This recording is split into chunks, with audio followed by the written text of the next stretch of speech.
Bismillahirrahmanirrahim. Assalamualaikum warahmatullahi wabarakatuh.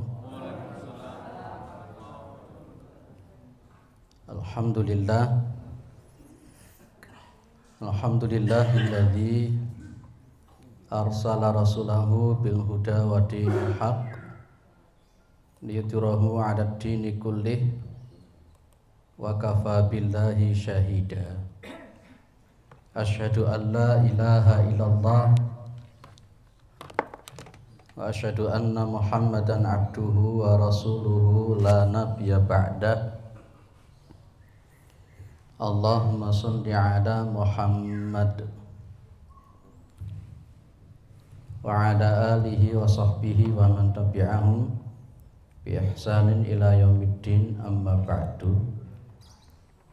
Kita bersyukur kepada Allah Subhanahu wa ta'ala atas segala nikmat yang diberikan oleh Allah kepada kita semua, terutama sampai pada pagi hari ini kita masih diberikan kekuatan iman dan Islam, kita masih diberikan kesehatan serta kesempatan sehingga kita masih bisa melaksanakan kewajiban kita untuk bersilaturahim sekaligus untuk mencari keilmuan Allah Subhanahu wa ta'ala. Salawat salam tetap terlimpahkan kepada Rasulullah Muhammad sallallahu alaihi wasallam sebagai khatamil anbiya wal mursalin, penutup para nabi dan rasul, yang tidak ada nabi lagi sesudah Nabi Muhammad sallallahu alaihi wasallam. Bapak Ibu yang dimuliakan oleh Allah, baik, kalau ngaji kita sebelumnya itu bicara tentang kisah-kisah yang ada di dalam Al-Quran, yang mulai dari sapi betina, mulai Talut Jalut, Qabil Habil, Qarun, Bal'am bin Bawra dan sebagainya sudah kita bahas. Sekarang kita akan membahas kisah-kisah yang terdapat di dalam sunnah Nabi Muhammad SAW. Kitabnya kebetulan saya bawa, itu judulnya Al-Qasasu An-Nabawi Durusun wa Ibarun. Al-Qasas, jadi yang kita bahas ini bukan bercerita tentang Nabi, bukan. Nanti kayak malah ngaji sirah nabawiyah itu ya. Bukan, ini bukan sirah nabawiyah. Ngaji cerita yang diceritakan oleh Rasulullah di dalam sunnah berkenaan dengan orang-orang yang terdahulu juga di kalangan Bani Israel atau bagaimana.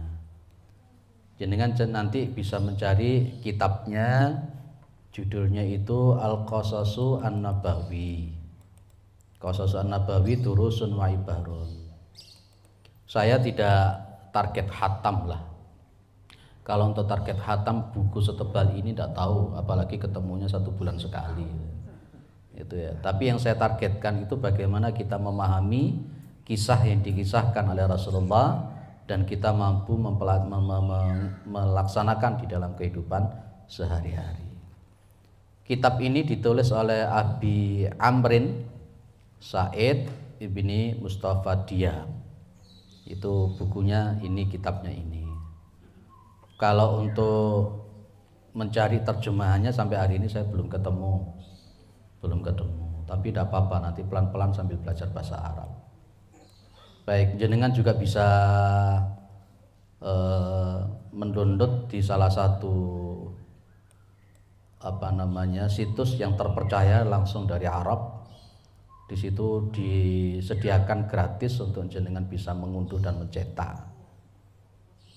Baik, kita akan masuk ke kisah pertama yang diceritakan oleh Rasulullah Muhammad SAW.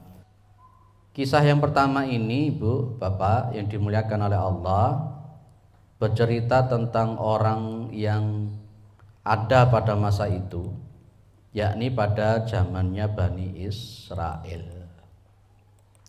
Jadi kalau namanya kisah-kisah yang terdapat dari Bani Israel berkenaan dengan Bani Israel orang Yahudi, itu kita sebut dengan Israiliyat. Dan kisah Israiliyat nanti akan kita bahas modelnya kayak apa. Saya ceritakan dulu yang cerita ini ceritakan oleh Rasulullah Muhammad SAW. Hadisnya cukup panjang. Saya singkat-singkat saja isinya ya. Jadi begini. Ada seseorang itu ya, ada seseorang pada zaman Bani Israel. Itu dia itu mencari pinjaman uang, Pak. Mencari pinjaman uang, istilahnya dalam bahasa kita ini ngutang. Ngutang. Dia mencari orang-orang di kalangan Bani Israel itu yang mau untuk meminjami dia uang. Tidak tanggung-tanggung, ayus lifahu alfa dinarin, untuk supaya meminjami dia itu sebanyak 1000 dinar. Kalau sekarang mungkin kira-kira satu dinar itu 4,5 gram gitu ya kira-kira ya. Ya anggap memang 1 dinar itu kurang lebih ya 4,5 gram lah. Kalau kita buat 1 gramnya itu 500.000, berarti kalau 4 gram setengah itu berarti 2 juta setengah. Lah dia ini pinjemnya 1000 dinar, berarti 2,5 juta kali 1000, berarti kurang lebih 2,5 M. Kalau zaman itu 25 M kayak tuku kerupuk dah karu-karuan, atau kayak tuku dawet gitu ya. Lah, pas ketika ketemu dengan orang yang akan meminjami uang 1000 dinar, ya, katakanlah 2 M setengah itu tadi. Orang yang mau meminjami bilang, faqala i'tini bisyuhada'i usyhiduhum. Tolong datangkan kepada saya saksi-saksi supaya saya nanti bisa memberikan saksi kepada mereka, minta saksi. Jadi yang menyaksikan le awakmu nyilih duit 1000 dinar iki lho, aku cek iso ngerti. Nanti suatu saat kalau nagih cek penak. Yang pinjam 1000 dinar cuman bilang kafa billahi syahida, wis cukup Gusti Allah sing dadi saksi. Mek ngono tok ngomongnya. Terus kemudian yang punya uang bilang lagi fa'atini bikafil. Tolong datangkan kepada saya orang yang mau jamin. Lek BBE awak mungko bleset, ada yang menjamin nanti utang itu. Lah kok dilala yang pinjam 1000 dinar bilang kafa billahi wakila. Wis cukup sing jamin iku Gusti Allah. Apa enak ya? Jenengan lek nyilih duit ya ngono kuwi. Ya, yo lek ngono iki, kalau orang ini Masya Allah nanti luar biasa. Ya. Ini 2,5 M 1000 dinar tanpa ada saksi sama sekali. Tidak ada jaminan lek jenengan lek nyekolahno BPKB ae jaminane apa ya? Ya iku itu ya. BPKB. Lah iki lho Pak, 1000 dinar 2,5 M kano saksi kano jaminan. Weh luar biasa. Mek gawe sangu cukup Gusti Allah saksi ini, cukup Gusti Allah sing jamin. Wani sampean. Jenengan wani ngutangi wong model ngono kuwi. Zaman saiki wani ndak? Lah itu diceritakan oleh Rasulullah Muhammad SAW pada zaman Bani Israel itu ada model ngene iki ono. Lah kok dilala sing nyili 1000 dinar tadi yang 2,5 M, lah kok ngomong ngene. Qala sodaqta. Kamu bener. Ya Pak Ila. Kamu bener. Orang yang pinjam uang tadi bilang kafa billahi syahida, kafa billahi kafila. Malah sama yang mempunyai uang dibetul nih bener sampean. Aduh aku golek sing wong ngene-ngene iki ya apa ya. Penak lek ketemu wong ngene-ngene iki, Pak. Disili duit piro ae gelem. Masya Allah. Lah, akhirnya orang ini tadi memberikan uang 1000 dinar iku wis sampean gowo nanti dikembalikan pada hari yang sudah ditentukan. Janjian sudah. Nanti saya mengembalikan tanggal sekian, hari sekian dan pada waktu jatuh tempo, fa kharaja fil bahri faqada hajatahu. Pada hari yang sudah ditentukan, orang yang pinjam uang 1000 dinar ini Bapak Ibu keluar ke laut. Karena memang rumahnya orang yang punya uang 1000 dinar itu di seberang lautan. Dia itu golek perahu. Tsumma iltamas markaban yarkabuha. Yarkabuha yuqaddimu alaihi lil ajali alladzi ajjalahu. Dia pergi ke laut, dia golek perahu. Sampai elek golek perahu karena dia ingin nyebrang ke seberang lautan, ambil nggawa duit 2,5 M tadi itu. Lah kok dilalah dia itu nyari, lah kok orang ketemu Pak. Nggak ketemu namanya perahu itu. Apakah dia pulang? Enggak. Dia ngotot hari itu juga uang harus dikembalikan. Ini yang punya utang loh ya, bukan yang punya uang, bukan, beda. Kalau kita ini malah justru yang ngotot yang punya uang. Justru saya ngutang malah kepinginnya di undur-undur, hati-hati jenengan lek diutang. Kanjeng Nabi gak gelem nyolati wong sing duwe utang durung nyaur. Dadi lek jenengan duwe utang hati-hati. Pak Mudin nek ngerti dhek duwe utang akeh durung nyaur gak gelem nyaur, aja disolati dhisik. Lah itu syariatnya Nabi kan begitu ya. Makanya wong duwe utang iku ya susah. Sampai ada seorang sahabat itu kalau punya utang karena takut gak iso nyaur iku nang masjid ae. Gak wani metu teko masjid. Lah wong saiki ora ae. Masa duwe utang gak nyaur ngono raine jan koyo gedhek tenanan. Ora wedi belas wong saiki. Masya Allah. Tapi insya Allah di sini tidak ada. Oh dikene orang ono sing duwe utang kok. Iya Bu. Nggak ada yang punya utang tadi di sini? Nggak ada. Kalau utang puasa untuk ibu-ibu pasti ada. Nah, orang yang punya hutang ini ngotot kudu nyaur hari itu juga karena temponya itu. Golek perahu gak entuk-entuk. Solusi apa yang dia cari? Akhirnya Bapak Ibu yang dimuliakan oleh Allah, fa'aqadha khashbatan fanaqaraha. Akhirnya orang ini sing ngotot nyaur utang kudu pas waktunya mengambil sebatang kayu. Kayunya dilobangi, kayunya dibolongi Pak. Lah kemudian apa? Fa'adkhala fiha alfa dinarin wa sahibatan minhu ila sahibi. Duit sing 1000 dinar iku mau dilebokne ning kayu iku mau.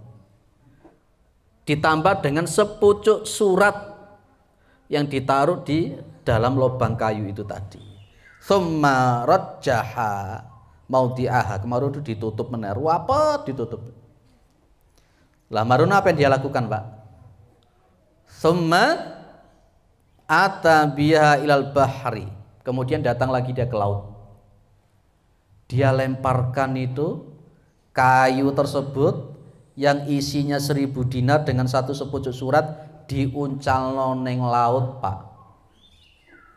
Diuncalno neng laut. Pas ketika dia melemparkan kayu yang isinya 1000 dinar atau 2,5 M lah katakanlah kita. Dia sambil berdoa, Allahumma innaka ta'lamu inni kuntu tasallabtu fulanan alfa dinarin fasa'alani kafilan faqultu kafa billahi kafila, dan seterusnya. Lemparno jebret. Kayu iku mang marung mendelep. Wani sampe nyaur utang model gini. Gak wani toh? Lah iki wong iki piye toh kira-kira? Nanti akan kita bicara tentang masalah karomah. Kita akan berbicara tentang masalah wali. Waliullah itu yang kayak apa? Wali setan itu kayak apa? Wali murid itu juga gimana? Karena saya dari dulu sudah jadi wali murid.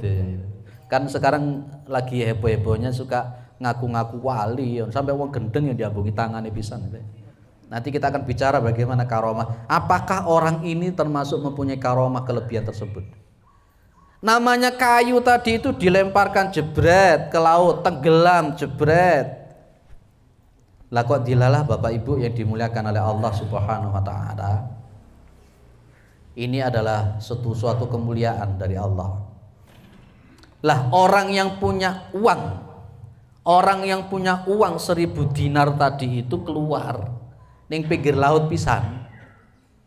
Kira-kira ono perahu tidak? Ada perahu tidak yang berlayar yang membawa uang 1000 dinar tadi itu lo ono apa ndak? Dienteni jenenge perahu ora ono sing teko, Bu, Bapak. Perahu ora ono sing teko.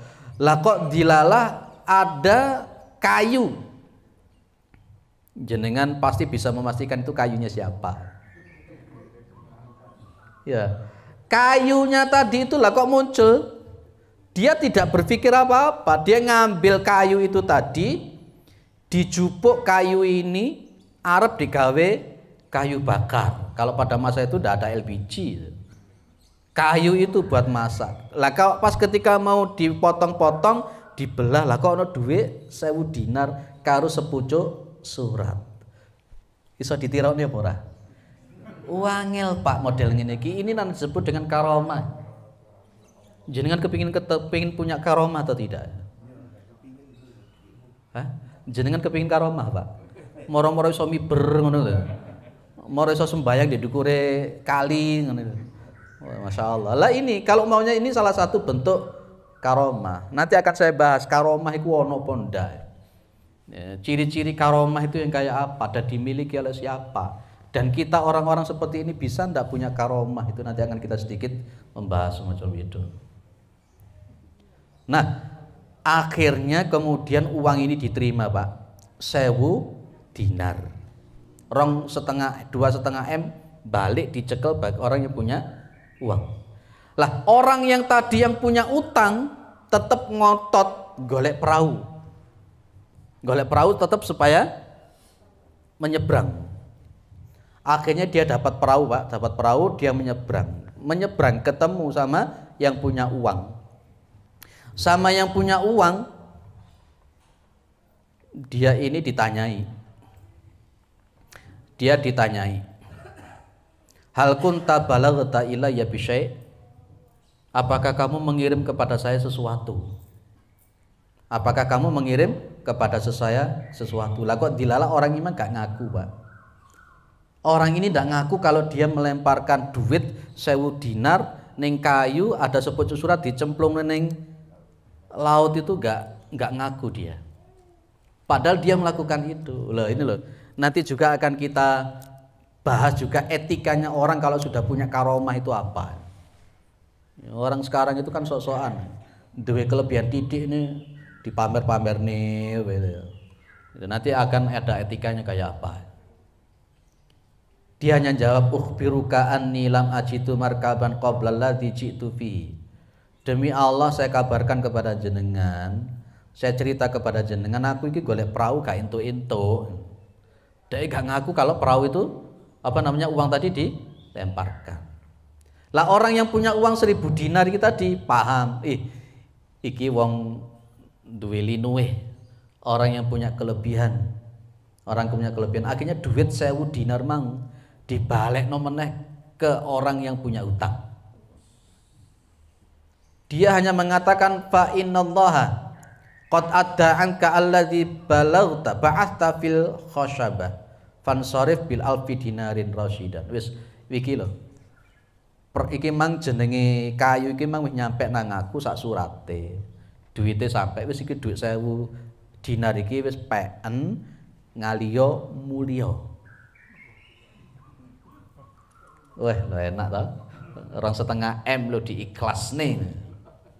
Karena dia memandang orang yang punya uang ini tadi memandang bahwa orang yang punya hutang ini memang kekasihnya Allah Subhanahu taala. Bapak, hadis ini diriwayatkan oleh Imam Al-Bukhari.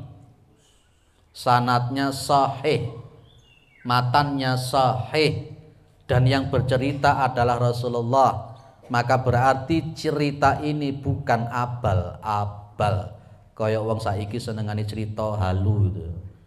Haluisme. Cerita ketemu Nabi Khidir, baru belajar karo Nabi Khidir, diajari ngene, Masya Allah. Percaya ndak sampean ngono kuwi lho. Ya. Baik. Apa yang perlu kita ambil? Yang pertama, Ibu Bapak, jawazu tahadduthi amma kana fi Bani Israil wa ghairihim minal ajaibi lil itti'adhi wal intisai. Poin pertama yang bisa kita ambil, boleh kita itu bercerita mengambil bahan dari kisah Israiliyat yang di dalamnya ada kisah-kisah yang menakjubkan yang kita sebut dengan khariqul adah. Khariqul adah itu sesuatu yang di luar kebiasaan, Pak. Umpamane contoh ana wong kok iso apa jenenge mlaku ning ndukure banyu. Iku namanya khariqul adah. Ana wong kok dibacok sampai elek gak mati-mati, itu namanya khariqul adah. Lah ini tadi yang kita bahas termasuk yang khariqul adah. Ya, sesuatu yang di luar kebiasaan, di luar nalar. Itu namanya khariqul adah. Mana letaknya yang di luar nalar tadi? Duit 1000 dinar dilebokno kayu, diuncano neng laut. Ternyata iso nyampe. Itu khariqul adah. Iku gak iso ditirokno model ngene iki. Ojo sekali-kali jenengan nirokne. Insyaallah. Wong saiki dititipno wong iso ilang. Nanti akan kita bahas amanah. Jadi kalau jenengan cerita tentang Israiliyat dan itu tentang kisah-kisah yang di luar nalar dari kalangan Bani Israel, itu ada 3 model. Kisah Israiliyat yang berasal dari Al-Quran itu wajib diterima. Kisah Israiliyat yang bersumber dari Al-Quran wajib diterima. Kaya Nabi Musa ngepuk watu cetek gitu. Akhirnya muncul 12 sumber. Loh, itu khariqul adat. Nabi Musa ngepuk watu jeder, marun metu sumbere 12. Nah, kalau ada orang-orang sekarang yang ngaku-ngaku sekti kayak Nabi Musa ngepuk ngene mang, deloken prilakune piye? Karena mungkin keluarnya sumber itu bukan dari Allah tapi dari setan, namanya sihir. Yang dulu sudah kita bahas di Harut Marut itu. Ya, tentang masalah sihir. Nabi Musa ngepukne tongkate ning laut jedek, lautnya terbelah. Lah itu namanya kisah Israiliyat pada Al-Qur'an, itu wajib dipercaya. Ono burung ababil nggawa watu teko neraka. Ya kan? Dibawa miber maru diuncalne ning Abraha dan bala tentaranya mati semua. Itu khariqul adah yang berasal dari Al-Qur'an, wajib dipercaya. Kalau orang-orang itu tidak percaya dengan kisah-kisah semacam ini di dalam Al-Qur'an, secara hukum dia disebut dengan orang kafir. Yang kedua, kisah Israiliyat yang bersumber dari sunnahnya Nabi. Sunnahnya Nabi. Kalau bersumber dari sunnahnya Nabi, dilihat sanadnya sahih atau tidak. Kalau sanadnya sahih, boleh dipakai. Kayak ini, kisah yang ajaib ini berasal dari hadis yang sahih, ya kita terima. Tapi kalau hadisnya itu tidak sahih, tidak kita terima. Kemudian ada kisah Israiliyat yang bersumber dari ulama Yahudi. Kalau pada masa itu namanya ada sahabat mu'alaf, pendeta Yahudi masuk Islam. Itu ada Abdullah bin Salam. Lah dia kadangkala pas ketika membaca Al-Quran, menafsirkan Al-Quran itu kadangkala ada kisah-kisah dari Abdullah bin Salam mencerita kepada para sahabat. Lah kalau model seperti ini, Nabi cuman pesan fala tusaddiquhu wala tukadzibuhu. Yo ojo dipercaya tapi yo ojo diterima. Tengah-tengah, hanya sekedar untuk motivasi saja. Baik, ini clear. Nomor 1, kisah Israiliyat yang bersumber dari hadisnya Rasulullah Muhammad SAW, kalau sahih diterima. Poin yang nomor 2 yang perlu kita garis bawahi dari kisah tadi itu adalah fadlu adail amanati, keutamaan orang yang menunaikan amanah. Ibu bapak, orang yang tidak amanah itu termasuk munafik toh?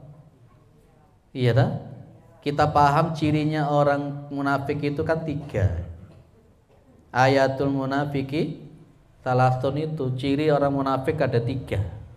Idza haddatsa kadzdzaba, wa idza wa'ada akhlafa, wa idza tu'mina khana. Jadi kalau bicara dusta, kalau dia itu berjanji ingkar, kalau dia itu dipercaya dia khianat, dia itu beri amanat khianat. Saya singkat-singkat, ada hadisnya Nabi itu, kalau jenengan pengen dijamin masuk surga, kalau jenengan itu pengen dijamin masuk surga, itu diantaranya kan tadi itu, tapi saya sebutkan 6. Ada hadis Rasulullah Muhammad SAW, kalau orang itu pengen dijamin masuk surga itu laksanakan yang 6 ini. Apa kata Rasulullah? Taqabbalu li bisittin ataqabbalu lakum aljannata. Ya, terimalah dari saya 6 perkara, ya kan? Maka saya akan jamin kalian masuk surga. Jadi kalau jenengan pengen masuk surga, 6 ini lakukan. Apa yang pertama? Idza hadatsa ahadukum fala yaktib. Kalau salah satu di antara kalian ngomong, tolong jangan bohong. Kalau jenengan pengen dijamin masuk surga, jangan bohong. Kalau ngomong jangan bohong. Yang kedua, wa idza wa'ada fala yukhlif. Kalau jenengan kita semua pengen dijamin masuk surga oleh Rasul, apabila dia berjanji ojo ingkar. Yang ketiga, kalau ingin dijamin masuk surga oleh Rasul, wa idza tu'mina fala yakhun. Kalau apabila diberikan amanat, itu jangan berkhianat. Wa ghuddu absarakum. Ini yang nomor 4. Kalau jenengan pengen dijamin masuk surga, wa ghuddu absarakum. Ya, tahan pandangan mata kalian, ojo jelalatan. Itu lek jenengan lek jelalatan yang beripati, terutama sing lanang-lanang. Ya, sok-sokan gawe kacamata ireng, ora ketok lek nglirik. Lek jelalatan itu malah justru kenapa? Memang mohon maaf, ada 2 anggota tubuh kita itu yang paling banyak membuat orang itu masuk ke nerakanya Allah. Ya, di antaranya perut dan kemaluan itu. Itu paling banyak itu. Bener ya?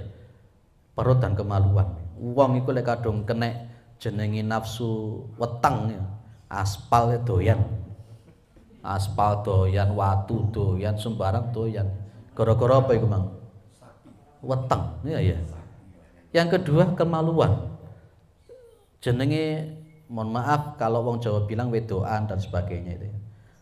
Itu Masya Allah. Makanya konteksnya Rasulullah mengatakan wa ghuddu absarakum. Ya jaga pandangan, kemudian wakufu aidiakum, dan jaga tangan kalian supaya tidak menyakitin orang, wahfadu furujakum, dan jagalah kemaluan kalian. Ojo diumbar, wis situk ya situk. Lek lanang kepingin wis. Jadi orang amanah. Tadi itu orang yang punya utang berapa, Pak? 1.000 dinar toh? 2,5 M. Saking luar biasanya amanah orang ini. Meskipun dia tidak ada saksi, meskipun tidak ada jaminan, tapi dia paham Allah Maha menyaksikan. Loh, bisa saja loh orang ini tadi lari. Loh, nggak ada saksi kok, nggak ada penjamin toh. Bisa saja loh orang ini lari, Pak. 1.000 dinar loh. Wakeh 1.000 dinar. Tapi karena dia itu orang amanah, punya tauhid. Yang terpenting di dalam hidup itu kan integritas toh, Pak. Saya baca artikel itu, orang yang sukses di dunia ini kan sebenarnya bukan karena IP-nya. Masa IP ini nilainya 01, 01, 01. Tapi penelitian di luar negeri itu bukan itu yang bikin orang itu sukses di dunia ini. Tapi yang bikin sukses itu integritas. Nomor poin pertama integritas. Gawe opo wong iku pewinter tapi ora bener. Duwe anak pewinter gawe opo tapi lek anake ora bener. Makanya orang itu kudu pinter ya kudu bener. Orang ini pinter ya bener. Bisa saja loh orang ini yang kasih uang 1000 dinar itu tak silih 1000 dinar. Bisa saja lari. Wong omahnya nyebrang lautan kok.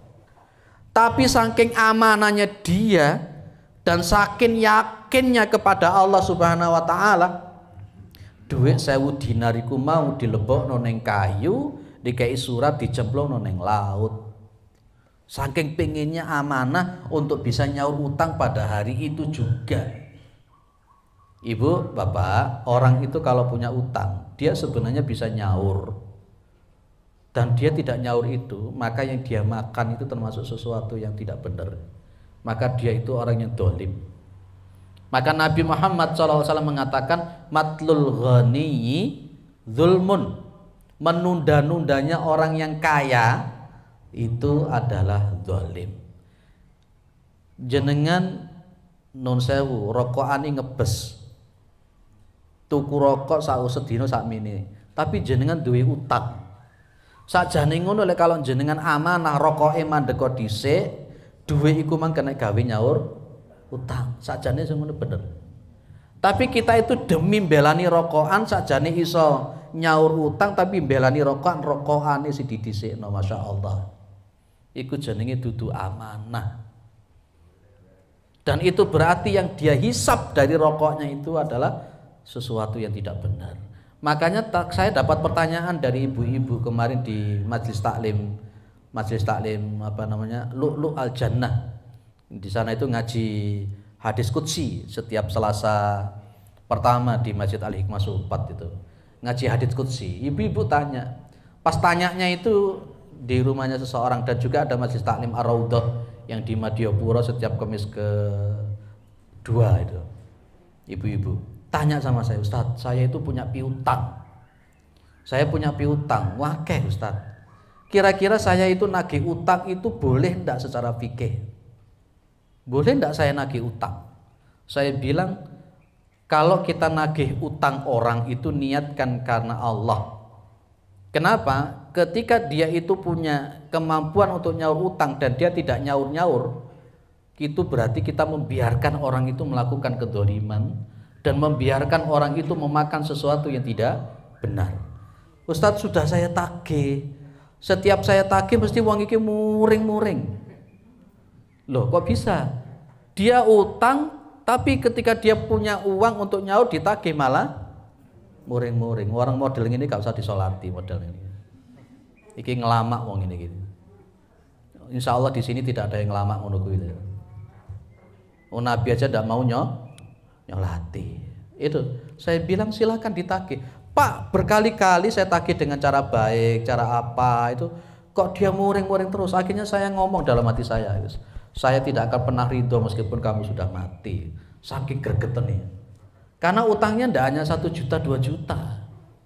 Jadi kalau pada zaman itu yang cukup lama itu harga sepeda motor baru, itulah saya kira sepeda motor yang baru yang 150 cc sudah berapa? Itu, Masya Allah, 29 juta ada, 30 juta ada, 50 juta. Tapi anggap ditagih punya uang mesti muring. Di sini ada toh yang ditagih gak muring-muring? Oh, nasi muring-muring ini. Ya Allah, masa ngomong Aisyah ditagih utang kok malah muring-muring. Dia nggak ngasih nyaur, Pak. Iya, oleh maunya dia nyaur mau muring-muring, harus balik lah. Wes gak nyaur, muring-muring. Lek sampean ngono iku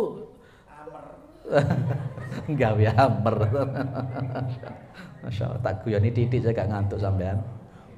Loh, itu Pak, hati-hati. Lah orang ini saking amanahnya loh. Wes gak ono saksi, gak ono penjamin, orang ini tetap ngotot. Hari ini saya harus nyaur utang. Ya apa carane kudu iso nyaur utang? Meskipun harus melemparkan ke laut, dimasukkan ke kayu. Itu yang harus kita ambil ibrah. Karena orang yang tidak amanah itu dia adalah orang-orang yang munafik. Kemudian yang ketiga, selain amanah di dalam cerita yang sudah kita bahas tadi itu, fadlut tawakkuli 'ala Allah. Fadilah keutamaan bertawakal kepada Gusti Allah. Allah itu adalah al-tawakkil, adalah al-wakil. Makanya jenengan itu kalau wiritan lah biasanya gawe hasbiyallahu ni'mal wakil. Kadang ditambahi ni'mal maula wa ni'man nasir. Wiritannya hasbiyallahu ni'mal wakil tapi tidak mencerminkan ketawakalan sama sekali kepada Allah. Orang ini saking tawakalnya kepada Allah sampai tingkat puncak, saking yakinnya kepada Allah sampai tingkat puncak ketawakalannya. Terus gak peduli mau duitnya hilang, mau ndak diuncalno ning laut. Wangel golek uang ini gimana? Ada tawakal itu ngene Bu, Bapak. Ada orang yang usaha tapi dia tidak tawakal. Ono model ngene iki. Kerja tapi gak tawakal, ngandelno kemampuan. Biasanya lek wong ini lek jeglek iso stres barang. Iso stroke, iso mati gitu. Ada orang yang kedua tawakal tok tapi gak usaha. Terus pokoknya wiritan sholawat ping 4.444. Engko duitnya teko dhewe, ora kerja. Engko maru didelok dini sore sajadah ono duit apa ndak. Ada orang mek tawakal tok tapi gak kerja. Sing paling elek nomor 3. Apa Pak? Wis ora kerja ya gak tawakal. Itu orang yang ketiga, wis wong iki apa nih sing dipilih itu apanya? Lah kalau kita orang-orang Muhammadiyah ini yang nomor 4. Asbab namanya ikhtiar itu ya dilakoni dan kemudian bertawakal kepada Allah. Ya, jangan bergantung kepada sebab. Jangan bergantung kepada ikhtiar. Kerja ya kerja, wayahe kerja ya kerja. Kerja ikhlas, kerja cerdas, kerja keras. Kerja sama dan sama-sama kerja. Tapi tetap tawakal. Jenengan kalau tawakal, Masya Allah. Wa may yatawakkal 'alallahi fahuwa hasbuh. Barang siapa yang dia itu bertawakal kepada Allah, maka Allah akan mencukupi dia. Jenengan pengen akeh apa cukup? Akeh apa cukup? Makanya Allah itu mengatakan wa may yatawakkal 'alallahi fahuwa hasbuh. Allah tidak mengatakan wa may yatawakkal 'alallahi wa huwa yuksir. Wa huwa yuksir, enggak. Saya ulang lagi, wa may yatawakkal 'alallahi fahuwa hasbuh. Bukan pakai wa may yatawakkal 'alallahi fahuwa yuksir. Enggak. Barang siapa yang bertawakal kepada Allah, maka Allah akan mencukupi dia. Bukan Allah memperbanyak, enggak. Karena saya sampai hari ini pun mengatakan ya akeh cukup lah iso. Tapi lek gak akeh yang penting cukup. Di dalam kecukupan itu ada barokah. Lo ada orang bayaran ini yo akeh tapi yo ora cukup iki yo banyak. Maka di antara untuk supaya kehidupan kita itu dicukupi oleh Allah adalah dengan tawakal. Karena memang wa ma min dabbatin illa 'alallahi rizquha. Jadi itu di antara resep supaya jenengan itu dicukupi oleh Allah, bertawakallah kepada Allah Subhanahu wa taala. Karena bertawakal itu pun juga dari bagian keimanan kepada Allah Subhanahu wa taala. Baik, saya singkat-singkat saja. Nomor 5. Tadi nomor 4 itu posisinya takaffalallahu bi'auni man arada ada alamana. Allah itu akan menjamin orang yang senantiasa berupaya untuk menunaikan amanah. Kalau tadi Gusti Allah akan mencukupi jenengan dengan tawakal. Kalau yang nomor 4, Gusti Allah itu pasti jamin jenengan kalau jenengan itu berupaya untuk amanah. Itulah yang kita sebut dengan intan surullah ayan surkum. Amanah itu menolong agama Allah. Jangan khawatir, Allah itu tidak akan menulayai, tidak akan mengingkari janji-janjinya. Contoh begini, hadisnya. Kalau tadi kan amanahnya dia itu melemparkan kayu. Hadisnya begini. Salah satun hakun 'alallahi aunuhum. Ada 3 orang yang pasti akan ditolong oleh Allah Subhanahu wa taala. Yang pertama itu adalah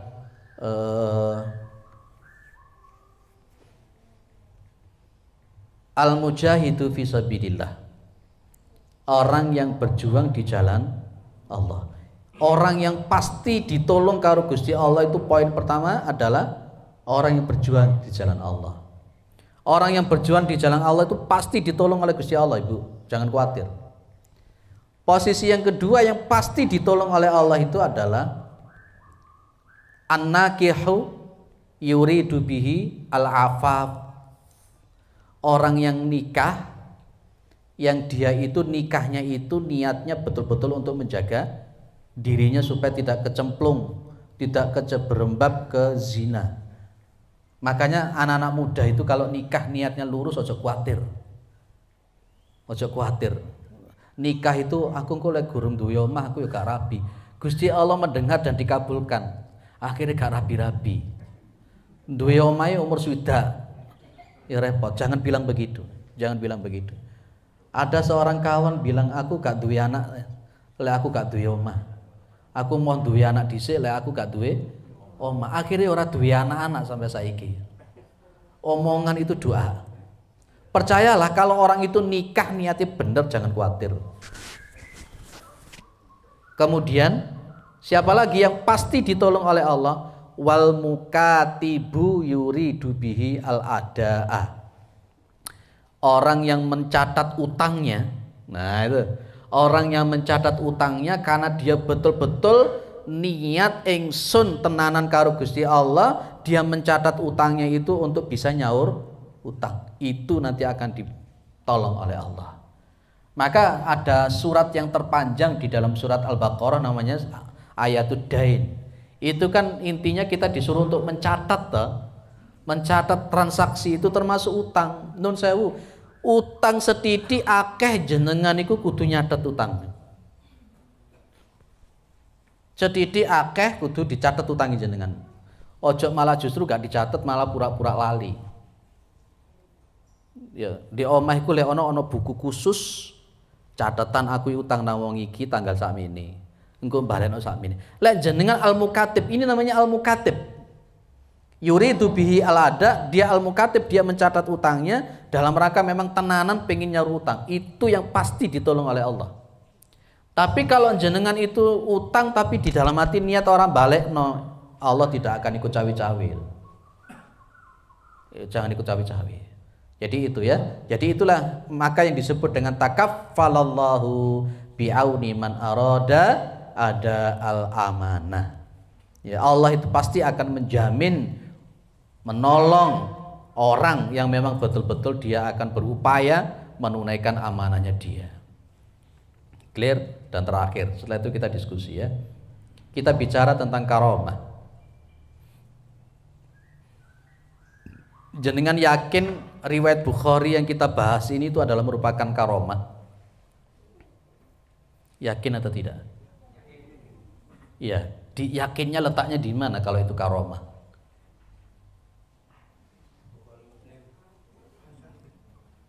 Sumbernya dari Bukhari, dan letaknya kenapa itu bisa disebut karomah itu di mana letaknya? Sesuatu yang di luar nalar kan? Kira-kira laut, gak usah ado-ado, laut Selat Bali ngono ya. Selat Bali ki ya ngono ku ya, ombake ora pati anu ya. Jenenge kayu dikai dhuwit 2,5 miliar, kai surat dicemplungno mendelep. Iso nyampe di seberang sana itu. Itu gimana? Itulah salah satu yang kita sebut khariqul adah ya, dan itu bisa konteksnya karomah dan juga bukan karomah. Saya sepakat dengan Yazid Al-Bustami. Yazid Al-Bustami kenal kan jenengan Yazid? Bukan Bustami yang viral di YouTube itu, Ujang Bustami bukan ya. Yazid Al-Bustami ini salah satu ulama tasawuf dalam bahasa kita, ulama sufi. Beliau hanya bilang begini, ini jenengan buka di Syarah Al-Hikam, Syarah Al-Hikam. Saya suka baca Al-Hikam, kayak Notoati itu. Itu Yazid Al-Bustami begini, jangan heran. Jangan heran andai kata ada orang itu yang kemudian dia mampu untuk berjalan di atas air. Dia mampu bersila di atas air, jangan heran. Jangan heran. Dan kalau ada orang-orang yang sudah mampu melakukan itu, ketika engkau sudah tidak heran, lihat kelakuannya sehari-hari itu gimana. Karena ada yang kita sebut dengan auliyaullah, ada yang disebut dengan aulia usyayatin, wali-wali setan. Ojo heran, kata Yazid Bustami, setiap sesuatu yang terjadi di luar nalar tidak boleh kita langsung menyebut karomah. Kemudian Yazid Al-Bustami dibilang sama orang, dia itu bisa terbang. Yazid Al-Bustami bilang, saya tidak heran, Anda harus lebih heran lagi kalau ada burung bisa terbang. Yazid Al-Bustami tidak heran, ono iso wong miber tidak heran. Lah kita ini kadang-kala baper melihat ada orang yang bisa punya kelebihan. Kalau kita punya tauhid, kita akan paham setiap orang yang bisa melakukan itu, dibakar gak kobong, dibacok orang mempan. Kadang-kadang kalau kita tidak pernah belajar tauhid dan ilmu tasawuf yang benar, kita ujung-ujungnya langsung mengkultuskan dia, sakti deh, dia wali rek. Keliru. Ya, jadi patokan wali itu perilakunya sehari-hari. Dan kita memang harus yakin bahwa karomah itu ada. Jenengan mungkin nanti akan bisa melihat di riwayat Imam Al-Bukhari. Yang namanya Umar bin Khattab radhiyallahu an itu kan ceramah. Pas ketika ceramah itu tiba-tiba Umar bin Khattab bilang, ilal jibal, ilal jabal, ilal jabal. Iya kan? Para sahabat itu heran loh, kok boro-boro melayu ilal jibal, ilal jabal itu. Pergi lari ke gunung, lari ke gunung, lari ke gunung loh. Lah yang mendengarkan itu bingung lah, kok melayu nang gunung ya Pak? Dan ternyata setelah para sahabat itu pulang dari perang, cerita. Pada waktu itu perang berkecamuk, dan mereka para sahabat itu rata-rata mendengar suaranya Umar yang menyuruh lari ke gunung. Cerita. Ini yang kita sebut juga dengan karomah. Saya sampai hari ini dan juga para ulama, termasuk ulama salaf Imam Syafi'i, Imam Maliki dan sebagainya, mengatakan bahwa karomah itu ada. Cuman masalahnya siapa yang berhak untuk dapat karomah? Dan apakah memang itu betul-betul karomah ataukah bukan karomah? Ada lagi nanti ada penyebutannya ilmu laduni. Wiritan aneh-aneh kepingin oleh ilmu laduni, sing teko dudu ilmu laduni tapi ilmu ni setan sing akeh ngono kuwi. Hati-hati, aku biyen yo wiritan aneh-aneh. Aku biyen wiritan sampai poso ping 3 supaya iso ndelok alam gaib. Ora ketok-ketok. Jadi ora diterima karo Gusti Allah. Sampai sewengi wiritan sampai elek ya ora diterima mbek Gusti Allah. Tapi saya bersyukur untungnya tidak dilihatkan. Lek ngalamun duwe kemampuan semacam itu urip normal gini ya repot to, Pak. Kate mangan ketok, kate turu ketok, manten anyar kate gawe anak ketok. Lah malah bingung malian ngono. Lah itu clear. Karomah sesuai akidah Ahlussunnah wal Jamaah, karomah itu ada. Nanti ada istilah irhas. Apa irhas? Jenengan lihat yang namanya Ibrahim alaihissalam. Kan itu kalau ada bayi laki-laki lahir kan mesti dipateni loh. Lah yang namanya Ibrahim alaihissalam itu ditaruh di gua. Ditaruh di gua. Ya ditinggal karo bapak ambil ibu. Lah kok dilalah? Namanya Ibrahim itu kan mengenyut jempol. Dari jempol itu keluar madu. Loh, itu masih bayi beliau. Ini namanya irhas. Irhas, sesuatu kelebihan khariqul ada yang diberikan kepada calon nabi. Kalau khariqul ada yang diberikan kepada kekasihnya Allah, yang punya ketakwaan, yang punya keimanan yang begitu luar biasa, namanya karomah. Lek ono wong bisa melakukan kharikul adah tapi tidak pernah sholat, tidak pernah deket sama Allah, itu bukan karomah. Tapi itu biasanya ada khodam. Khodamnya adalah jin. Aku biyen yo dibacok yo ora apa-apa. Ya, dulu belajar seperti itu, tapi saya kemudian berpikir, iki tenanan karomah apa memang ini adalah khodam dari jin sehingga saya dibacok, ada orang mukul, saya tahan nafas, tak entakno dia terlentar kemana-mana itu.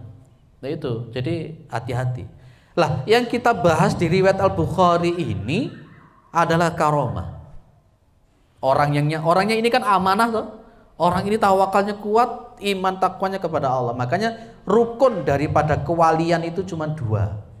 Inna awliya Allahi la khaufun alaihim walahum yahzanun walladzina amanu wahum yattaqun. Sesungguhnya kekasih-kekasih Allah itu mereka tidak punya kesedihan, mereka tidak punya rasa takut, dan mereka itulah orang yang beriman dan bertakwa kepada Allah Subhanahu wa taala.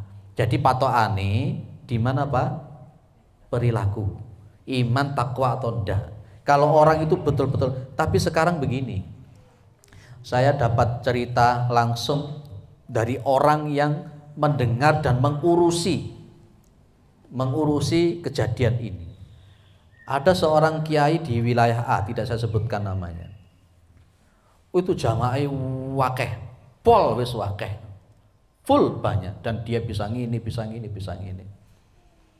Dan kemudian dia itu punya suatu kamar pribadi, termasuk anak-anaknya itu juga tidak boleh masuk ke situ.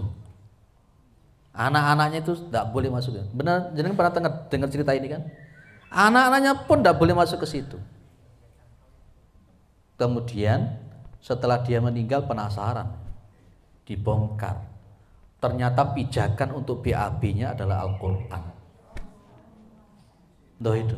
Jadi cuman kamuflase. Ini wali setan. Dia sekti, tapi ternyata dia seperti itu. Kalau jenengan pengen sekti, ya ngono kuwi.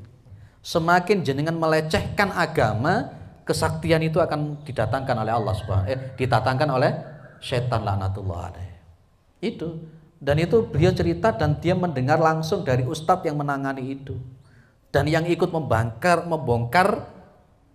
kamar mandi itu, ternyata pijakan gawe ngising itu adalah sektinya. Berarti dari mana? Ya dari pelecehan terhadap Al-Quran itu tadi. Gitu loh.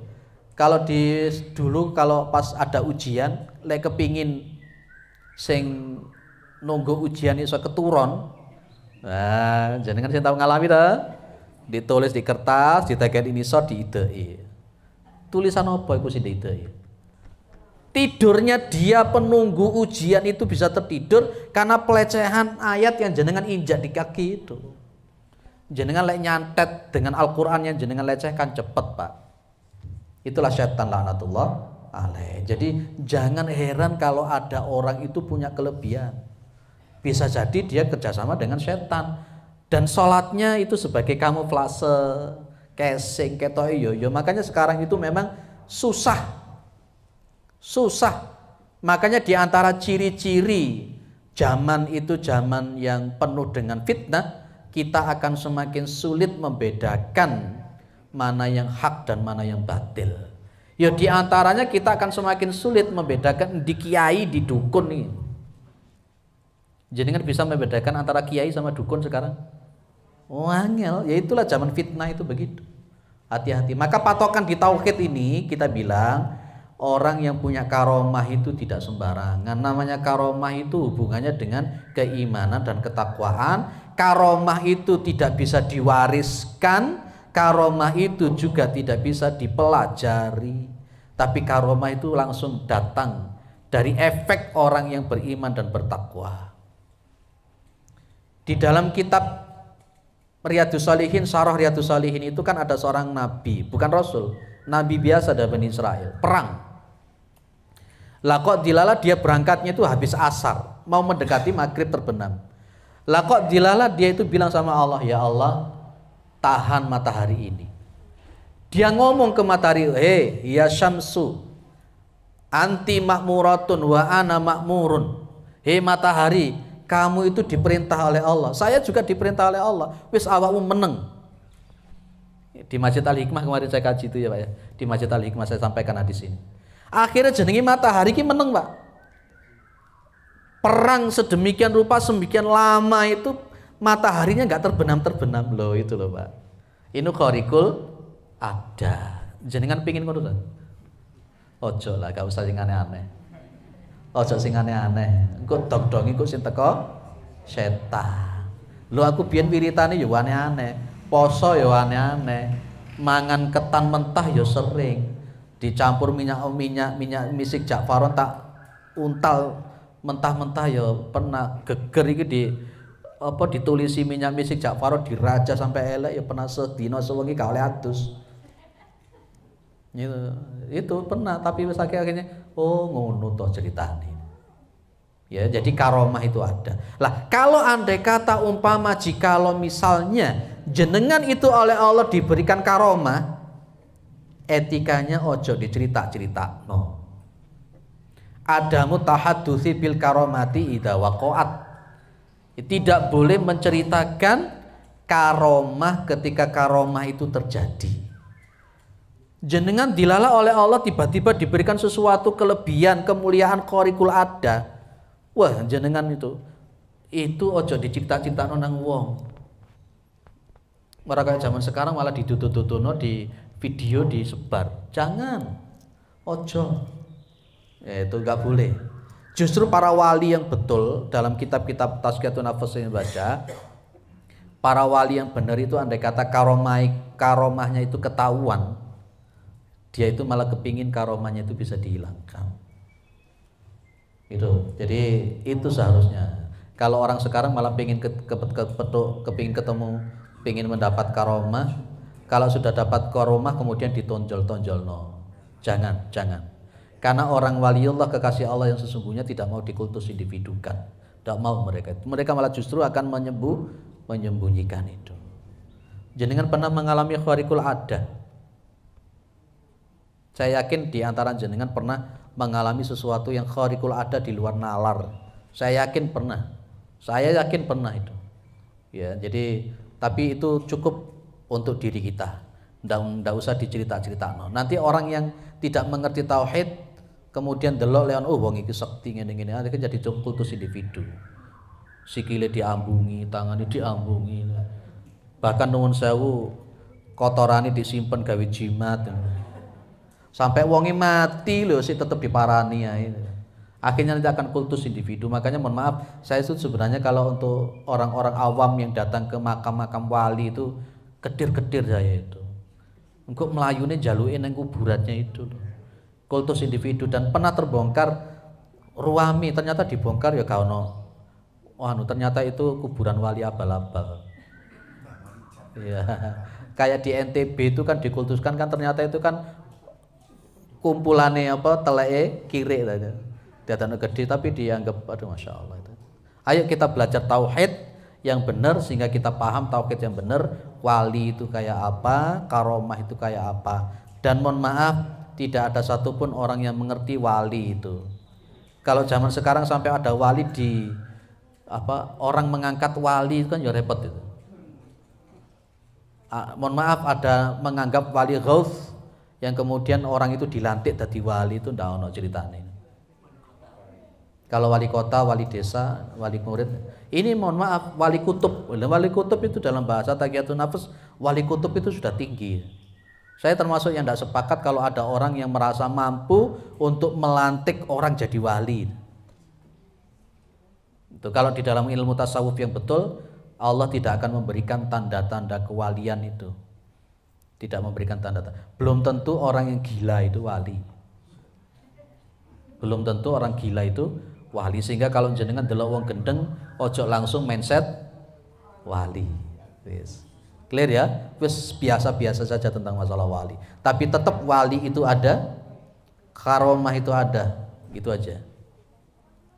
Ada yang perlu didiskusikan, monggo. Bahasannya rada menarik titik. Monggo, ada yang perlu ditambahkan, monggo. Nggih. Apa?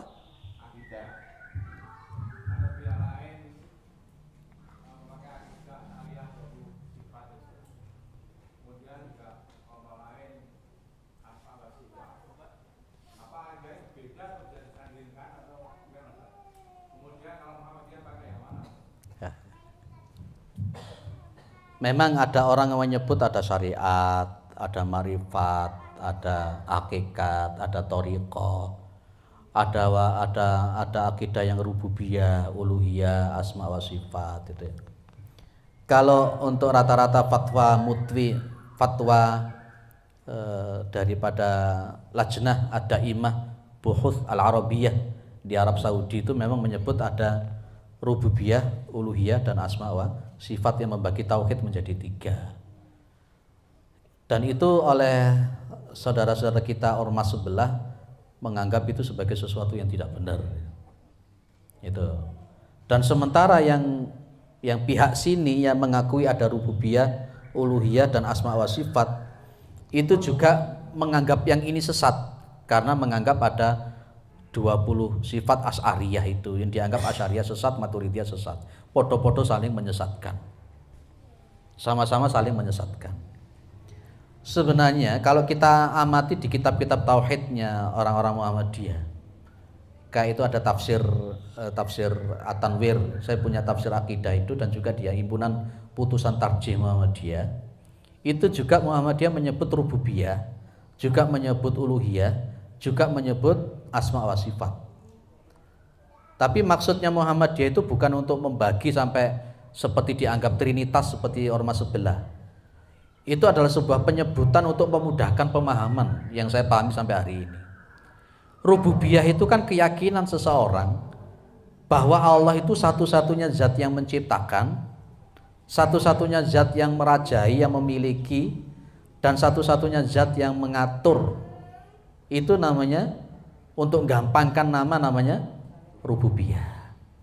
Sementara uluhiyah itu adalah keyakinan seseorang bahwa satu-satunya zat tempat untuk beribadah, tempat untuk meminta, untuk tempat minta pertolongan, untuk meminta rezeki itu kepada Allah. Ini memudahkan, namanya disebut uluhiyah. Sementara yang namanya asma wa sifat, karena memang Muhammadiyah meyakini bahwa Allah punya nama yang ada di dalam riwayat yang sahih, ada namanya Asmaul Husna, dan sifat-sifatnya Allah pun juga disebut di dalam Al-Quran. Itu hanya untuk memudahkan saja. Saya sampai hari ini tetap menganggap rububiyah, menganggap uluhiyah, asma wa sifat, tapi tidak konteks pada konteks yang dipahami oleh orang-orang saudara kita di sebelah itu sebagai trinitas, seolah-olah membagi Allah jadi 3. Bukan itu maksudnya.